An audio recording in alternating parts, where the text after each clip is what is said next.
Hey everyone, in this video I'll show you how to fix front camera not working on iPhone. Let's get started.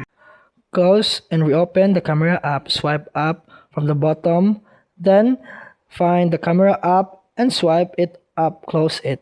Then open the camera app again and test the front camera. Sometimes a simple restart of the app fixes minor glitches. Then you can switch between cameras. Open the camera app and tap the flip camera icon to switch between rear and front camera a few times.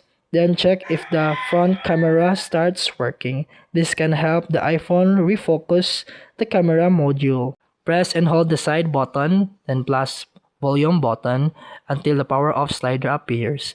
Restarting often fixes software glitches that prevent the camera from working. And that's it for today's video. If you found this helpful, please like and subscribe for more videos. See you in the next one.